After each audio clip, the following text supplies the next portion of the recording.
Жаңылыктардын күндүзгө чыгарылышы менен студияда Айбегим Набиева, саламатсыздарбы?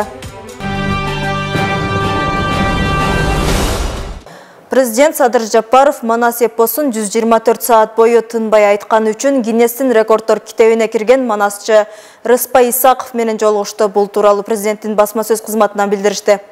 Жолугушууга маданият, маалымат, спорт жана жаштар саясаты министри Алтынбек Максутов жана Манас театрынын директору Азиз Беймырза уулу да катышты.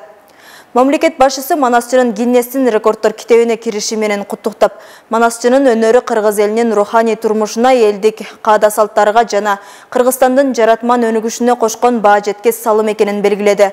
Өз кезегинде манасчы Рыспай Исаков мамлекет башчыга чыгармачылыктын бул түрүн колдоп жаткандыгы үчүн ыраазычылык билдирип, Садыр Жапаров менен жакынкы келечектеги пландары, Манас театрынын алдында манасчылар мектебин ачуу ниети менен бөлүштү. Ал жерден эл ичинен белгилүү манасчылар чыкмакчы. Рыспай Исаков кыргыз элинин материалдык эмес маданий мурасын сактоонун маанилүүлүгүн, Манас эпосун ал мурастын жаркын образы экендигин баса белгиледи. Жолугушуунун соңунда президент Садыр Жапаров манасчы Рыспай Исаковго Манас Семетей Сейтек 3 томдугун тапшырып, чыгармачылык ийгиликтерди каалады.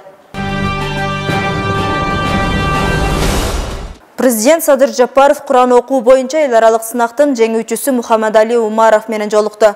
Бул тууралуу президенттин басма сөз кызматынан кабарлашты.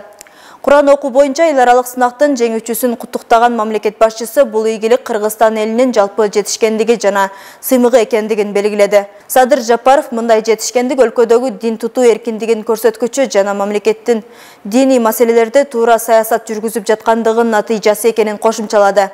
Ал эми Куран окуу боюнча жеңүүчү Мухаммадали Умаров жана анын устаты Марат Эркулов Сауд Аравияда өткөрүлгөн сынакка дүйнөнүн 111 өлкөсүнөн 153 адам катышканын айтты. Марат Эркулов мындай эл аралык сынак 42-чи ирет өтүп жаткандыгын жана катышуучулар Куран окуу менен гана чектелбестен окулган сүрөлөрдүн маанисин дагы белүүсү зарыл болгондугун кошумчалады. 3 ай даярданган 24 жаштагы кыргызстандык катышуучу Ийик Куран китебинин 600 барагын жаттап Сауд Аравия, Бахрейн жана башка бир катар мусулман өлкөлөрдөн келген катышуучулардын арасынан эң мыкты деп табылган.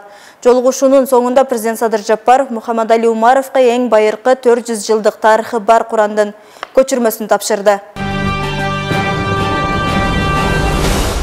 Баткенге жардам көрсөтүү үчүн ачылган эсепке жалпы 338 миллион 329 миң 999 сом түшкөн. Бул тууралуу Каржы министрлигинин маалымат кызматы билдирет. Маалыматка ылайык, анын ичинен 148 миллион 758 миң 177 сому сарпталды. Учурда эсепте 194 миллион 470 миң сом калды. Эске сала кетсек, үстүбүздөгү жылдын 14-17 сентябрында Тажикстан куралдуу агрессия көрсөтүп, мурда сүйлөшүлгөн бардык макулдашууларга карабай, Кыргыз-Тажик мамлекеттик чек арасынын бардык периметри боюнча тактап айтканда Баткен облусундагы жана Ош облусундагы Чоңалай районундагы чек аралык жана жарандык субъектилерге чабуул жасаган. 140 миңге жакын кыргызстандык чек арага жакын калктуу конуштардан эвакуацияланган.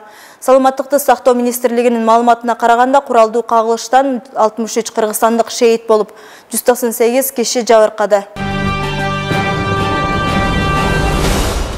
Ноябрь айында сомдун курсу бардык негизги валюталарга карата төмөндөгөн. Бул тууралуу Улуттук банктын басма сөз кызматынан билдиришти. Маалыматка ылайык, акыркы бир айда сом долларга карата 1,13% төмөндөдү. 1 ноябрга карата америкалык валютанын расмий курсу 83,5 сомду түздү.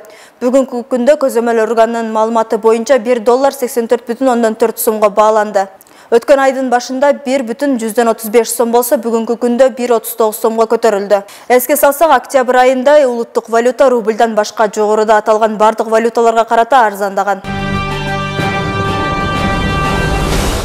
Европа реконструкциялоо жана өнүктүрүү банкы Кыргызстанга өлкөнүн темир жол инфраструктурасын өнүктүрүүгө жана модернизациялоого 12 миллион АКШ долларын бөлөт. Макулдашууга Кыргызстандын финансы министри Алмаз Бакетаев жана Европа реконструкциялоо жана өнүктүрүү банкынын президенти Одил Рено Басса Токио шаарында өтүп жаткан Борбор Азия инвестициялык форумунун аянтчасында кол коюшту. Берилген каражаттын 8 миллион доллары бул узак мөөнөттүү насия, 4 миллион доллары грант. Берилген каражаттын 8 миллион доллары бул узак мөөнөттүү насия, 4 миллион доллары грант.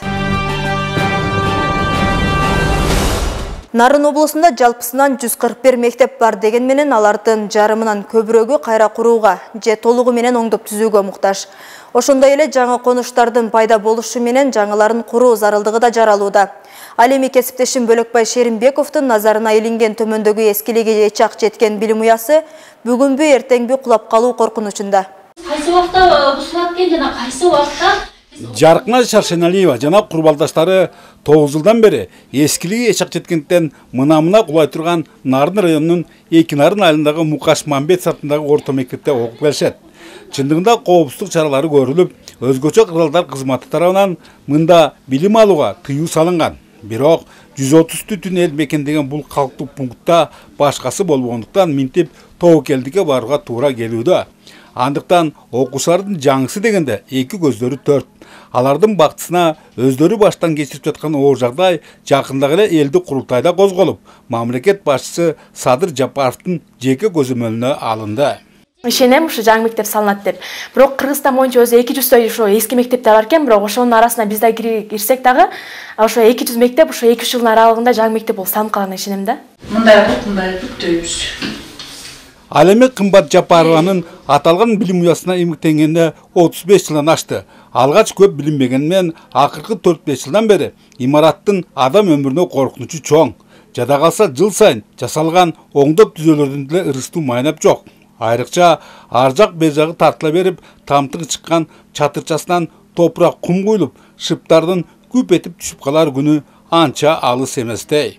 Балдарды окутуу керек, биздин милдет ушул да. Иштеп жатабыз, аварийный абалда, үстүмдө эме кылганда спонсорду таап жетекчибиз үстүмдө темир менен тарттырып коет, анан кооп. Ушуга карабай Мукаш Мамбет сатындагы орто мектепте учурда 135 бала билим алышууда.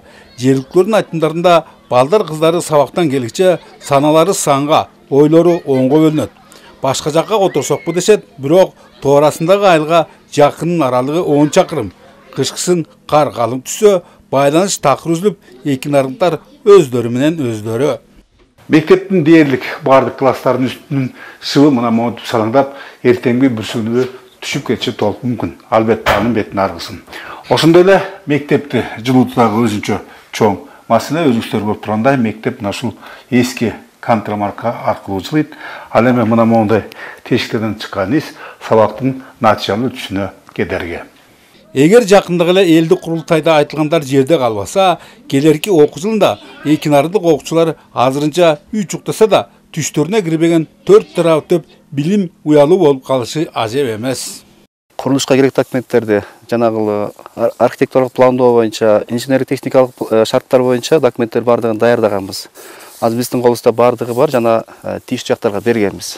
Негизи курулуш башкармалыгында тизмеде турабыз, жараксыз абалда деп. Бирок жылга да ошол тизмеге кирбей келебиз да курулушка. Дейинкиси Нарын облусунда жогорудагыдай аянычтуу тагдырга кабылышкан мектептер оңдоп салынат. Антсе да калыстык иретинде акыркы жылдары аздыр көптүр жаңыларынын пайдаланууга берилип жаткандарын белгилейли. Сиздер жаңылыктардын күндүзгү чыгарылышы менен тааныштыңыздар. Студияда Айбегим Набиева болду. Саламатта туруңуздар.